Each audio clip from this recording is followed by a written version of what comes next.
ഇപ്പോഴുള്ള തിരഞ്ഞെടുപ്പുകൾ പരിശോധിച്ചാൽ മുസ്ലിം ഭൂരിപക്ഷമുള്ള പല മണ്ഡലങ്ങളിലേക്കും കടന്നു കയറാൻ ബി.ജെ.പിക്ക് സാധിച്ചിട്ടുണ്ട്. ഇത് അവസാനം നടന്ന ഡൽഹി തെരഞ്ഞെടുപ്പ് പരിശോധിച്ചാൽ പോലും അത് കൃത്യമായി തന്നെ നമുക്ക് മനസ്സിലാകും. അങ്ങനെ ഒരു മാറ്റത്തിനുള്ള കാരണം എന്തായിരിക്കും? തീർച്ചയായിട്ടും മുസ്ലിങ്ങൾ വലിയ തോതിൽ ബി.ജെ.പിക്ക് വോട്ട് ചെയ്തു തുടങ്ങിയിരിക്കുന്നു എന്നാണ് നമുക്ക് ഡൽഹി തെരഞ്ഞെടുപ്പും നൽകുന്ന സന്ദേശം. അല്ലെങ്കിൽ ഡൽഹി തെരഞ്ഞെടുപ്പും വ്യക്തമാക്കുന്നത് അതാണ്.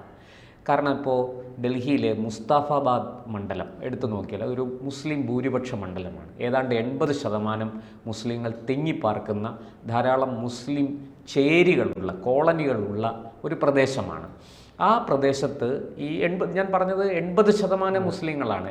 ആ കണക്ക് 80%-ന് മുകളിലേക്ക് പോകും എന്നാണ് പൊതുവെയുള്ള വിലയിരുത്തൽ. എങ്കിലും ആ 80% മുസ്ലിങ്ങളിൽ നല്ലൊരു ഭാഗം മുസ്ലിങ്ങൾ ബി.ജെ.പിക്കും ആം ആദ്മി പാർട്ടിക്കുമാണ് വോട്ട് ചെയ്തിരിക്കുന്നത്.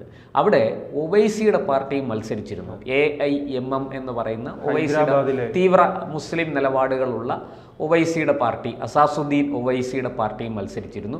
പക്ഷേ അവർക്കും വളരെ തുച്ഛമായ വോട്ടേ കിട്ടിയുള്ളൂ. ഏതാണ്ട് 33,000 സംതിങ് വോട്ടേ കിട്ടിയിട്ടുള്ളൂ. പക്ഷേ ബി.ജെ.പി അവിടെ വലിയ ഭൂരിപക്ഷത്തിൽ അവിടെ വിജയിച്ചു വന്നു എന്നുള്ളതാണ്. ഈ ആം ആദ്മി പാർട്ടിക്കും അവിടെ ബി.ജെ.പിയെ പിടിച്ചു കെട്ടാൻ സാധിച്ചില്ല.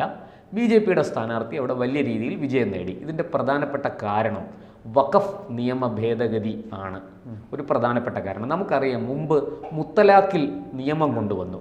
മുത്തലാഖ് ക്രിമിനൽ കുറ്റമാക്കി ഈ 3 തലാഖ് ചൊല്ലി ഉപേക്ഷിക്കുന്ന പദ്ധതി അല്ലെങ്കിൽ ആ വിവാഹമോചന പദ്ധതിയെ നിരോധിച്ചുകൊണ്ട് അല്ലെങ്കിൽ അതിനെ എതിർത്തുകൊണ്ട് വ്യവസ്ഥാപിതമായ രീതിയിൽ വിവാഹമോചനം തലാഖ് ചൊല്ലണം എന്നുള്ള നിയമം സർക്കാർ കൊണ്ടുവന്നു.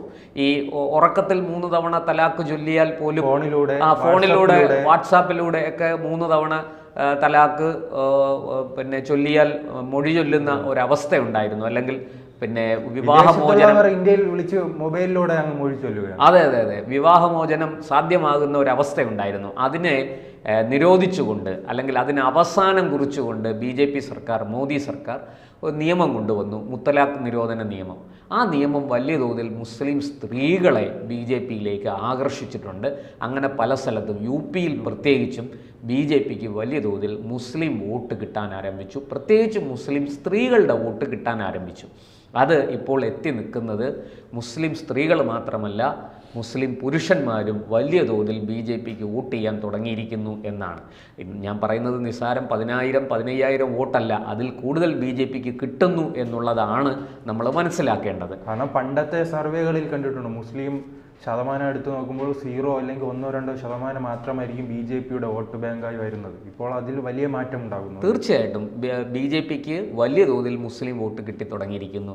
ഞാൻ മുത്തലാഖിൻ്റെ കാര്യം പറഞ്ഞതുപോലെ തന്നെ വഖഫ് നിയമ ഭേദഗതിയും മുസ്ലിങ്ങളുടെ ഇടയിൽ വലിയ ചലനമുണ്ടാക്കിയിട്ടുണ്ട്. കാരണം ഈ വഖഫ് ബോർഡുമായിട്ട് ഏറ്റവും കൂടുതൽ മറ്റൊരു കാര്യം, ഇത്തരം നിയമങ്ങൾക്കെതിരെ പ്രതിപക്ഷ പാർട്ടികൾ തിരുവോരങ്ങളിൽ നിരന്തരം പ്രക്ഷോഭങ്ങൾ നടത്തിയിട്ടും മുസ്ലിം സമുദായങ്ങൾ, ആ ന്യൂനപക്ഷ സമുദായം മറ്റൊരു രീതിയിലാണ് ചിന്തിക്കുന്നത്. തീർച്ചയായിട്ടും വളരെ ശരിയായ കാര്യമാണ് ഇപ്പോൾ ശ്രീജിത്ത് പറഞ്ഞത്. മുസ്ലിങ്ങൾ കൃത്യമായിട്ട് സത്യം മനസ്സിലാക്കി അവർ ദേശീയ പക്ഷത്തേക്ക് നിൽക്കുന്നു. ഇനി നാളെ ബി.ജെ.പി അവർക്കെതിരായിട്ട് ഒരു നിയമം കൊണ്ടുവന്നാൽ, ഈ പറഞ്ഞതുപോലെ അവരെ ഉപദ്രവിക്കുന്ന അല്ലെങ്കിൽ അവർക്ക് ദോഷകരമായൊരു നിയമം കൊണ്ടുവന്നാൽ അവർ തീർച്ചയായിട്ടും ബി.ജെ.പിയെ തള്ളിക്കളയും. കാരണം ജനങ്ങൾക്ക് അടിസ്ഥാന ആവശ്യങ്ങൾ, ആഹാരം, ഭക്ഷണം, കിടക്കാനുള്ള സ്ഥലം, വസ്ത്രം, സുരക്ഷിതമായി ജീവിക്കാനുള്ള ഒരു സാഹചര്യം, തൊഴിൽ, അന്നന്നത്തെ അന്നത്തിന് വേണ്ടിയിട്ടുള്ള പണമെങ്കിലും അവർക്ക് കണ്ടെത്തണം. ഇതൊക്കെയാണ് അവരുടെ അടിസ്ഥാന ആവശ്യങ്ങൾ. മനുഷ്യൻ്റെ അടിസ്ഥാന ആവശ്യങ്ങൾ ലോകത്ത് ഒരിടത്തും മാറിയിട്ടില്ല. അതെല്ലായിടത്തും ഇങ്ങനെ തന്നെയാണ്. മുസ്ലിങ്ങൾക്കും അങ്ങനെ തന്നെയാണ്, ഹിന്ദുക്കൾക്കും അങ്ങനെ തന്നെയാണ്, ക്രിസ്ത്യാനികൾക്കും അങ്ങനെ തന്നെയാണ്, ഇനി മതമില്ലാത്തവർക്കും അങ്ങനെ തന്നെയാണ്. ഇവിടെ വഖഫ് ബോർഡുമായിട്ട് ഏറ്റവും കൂടുതൽ കേസുകൾ നടക്കുന്നത് ആർക്കാണ്? ഹിന്ദുക്കളാണോ? ക്രിസ്ത്യാനികളാണോ? അല്ല, മുസ്ലിങ്ങളാണ്.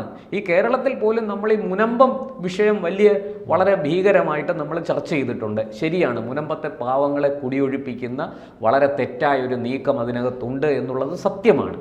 പക്ഷേ അതിനപ്പുറത്തെ ഏതാണ്ട് കേരളത്തിൽ മാത്രം 42,000-ഓളം കേസുകൾ, കൃത്യമായിട്ട് 42,000 വരില്ല, 41,000 ചില്ലുവാനം കേസുകൾ വഖഫ് ബോർഡും വിവിധ ആൾക്കാരുമായിട്ടുണ്ട്, വ്യക്തികളുമായിട്ടുണ്ട്, ചില സ്ഥാപനങ്ങളുമായിട്ടുണ്ട്, ഒക്കെയുണ്ട്.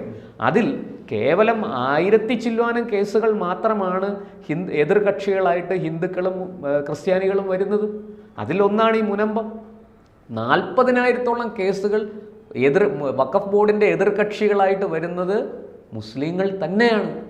പലരും വലിയ നീതികേടിനിരയാവുകയാണ് വഖഫ് ബോർഡിൻ്റെ പ്രവർത്തനം കൊണ്ട്. ഈ വഖഫ് ബോർഡ് വാസ്തവത്തിൽ പലരുടെയും ഈ സ്വത്ത് തട്ടിപ്പറിക്കുന്ന മാതിരിയാണ് ഇടപെടുന്നത്. അതിനെക്കുറിച്ചൊക്കെ നിരവധി ആരോപണങ്ങൾ വന്നിട്ടുണ്ട്. പക്ഷേ ഒരു സംഘടിത മതമായതുകൊണ്ടും പൗരോഹിത്യം ഇതിനെ നിയന്ത്രിക്കുന്നത് കൊണ്ടും ഈ സാധാരണ മുസ്ലിങ്ങൾക്ക് ഇതിനെതിരെ ശബ്ദമുയർത്താൻ പറ്റില്ല. അവർ പൊതുരംഗത്തേക്ക് വന്ന് ഇതിനെതിരെ ശബ്ദമുയർത്തി വലിയൊരു പ്രക്ഷോഭത്തിലേക്ക് പോകാൻ അവർക്ക് സാധിക്കുന്നില്ല. ഇപ്പോൾ നമുക്ക് കേരളത്തിലെ ഹിന്ദുക്കളുടെ ഇടയിലാണെങ്കിൽ ഒരുപക്ഷെ ദേവസ്വം ബോർഡോ അങ്ങനെ ഏതെങ്കിലും ഒരു ബോർഡ് ക്ഷേത്രഭൂമിയാണെന്ന് പറഞ്ഞ് ഏതെങ്കിലും ഒരു ഹിന്ദുവിൻ്റെ വസ്തു തട്ടിയെടുക്കാൻ ശ്രമിച്ചാൽ ശക്തമായ പ്രക്ഷോഭമുണ്ടാകും, അല്ലേ? കേസും വഴക്കും വലിയ രീതിയിലുള്ള പ്രതിഷേധങ്ങൾ ഉയരും. പക്ഷേ ഇവിടെ അങ്ങനെ സാധ്യമല്ല. അത് ആ സംഘടിത പൗരോഹിത്യ മതത്തിൻ്റെ ബലമാണത്. പക്ഷേ അവർക്ക് അവരുടെ കയ്യിലൊരു വലിയ ആയുധമുണ്ട്, അത് നമ്മൾ തിരിച്ചറിയണം. ആ ആയുധം വോട്ടാണ്. അതവർ വളരെ ഫലപ്രദമായിട്ട് വിനിയോഗിക്കുന്നു എന്നുള്ളതാണ് ഈ കഴിഞ്ഞ കുറച്ച് നാളത്തെ തെരഞ്ഞെടുപ്പുകൾ നമുക്ക് നൽകുന്ന സൂചന. യു പിയിലും എന്തിനു പറയുന്നു, ഈ സംഭാൽ കലാപം നടന്നതിനടുത്ത് ഒരു ഉപതെരഞ്ഞെടുപ്പ് നടന്നു. അവിടെ ഈ പറഞ്ഞതുപോലെ 60-70% മുസ്ലിങ്ങളാണുള്ളത്. അവിടെയും ഒരു BJP സ്ഥാനാർത്ഥി, അദ്ദേഹം ഒരു ഹിന്ദുവാണ്. അപ്പുറത്ത് ഈ പറഞ്ഞതുപോലെ SP-യുടെയും സമാജ്വാദി പാർട്ടിയുടെയും ഒക്കെ സ്ഥാനാർത്ഥി ഉണ്ടായിരുന്നു അവിടെ. അതൊക്കെ മുസ്ലിം സ്ഥാനാർത്ഥികളെയാണ് അവരൊക്കെ നിർത്തിയത്. പക്ഷെ വലിയ ഭൂരിപക്ഷത്തിനാണ് അവിടെ BJP ജയിച്ചത്. അതോടൊപ്പം തന്നെ കേരളത്തിൽ ഉൾപ്പെടെയുള്ളവർ ചർച്ച ചെയ്യുന്ന മറ്റൊരു കാര്യമുണ്ട്. ഈ ഡൽഹി തെരഞ്ഞെടുപ്പിൽ വലിയ തീവ്ര ഹിന്ദുത്വ നിലപാടല്ലായിരുന്നു BJP-യുടെ നയം. ഹിന്ദുത്വ നിലപാടില്ലായിരുന്നു. കാരണം വികസനം പറഞ്ഞു, ചേരികളെത്തി വികസനമാണ് പറയുന്നത്.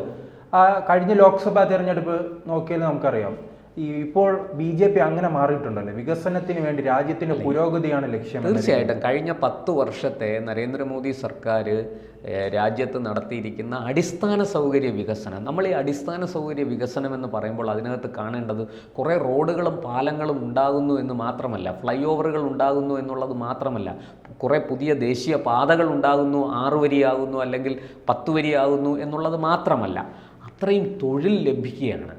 നമ്മുടെ നാട്ടിലെ ഈ ആൾക്കാർക്ക്, അതായത് ഏറ്റവും കായികമായ അധ്വാനം മുതൽ അതിൻ്റെ ഡിസൈൻ ചെയ്യുന്നത് വരെ, അത് നടപ്പാക്കുന്നത് വരെയുള്ള ഒരു വലിയ ശ്രേണി ഇതിനകത്ത് പ്രവർത്തിക്കുകയാണ്. അത്രയും പേർക്ക് തൊഴിൽ ലഭിക്കുകയാണ്.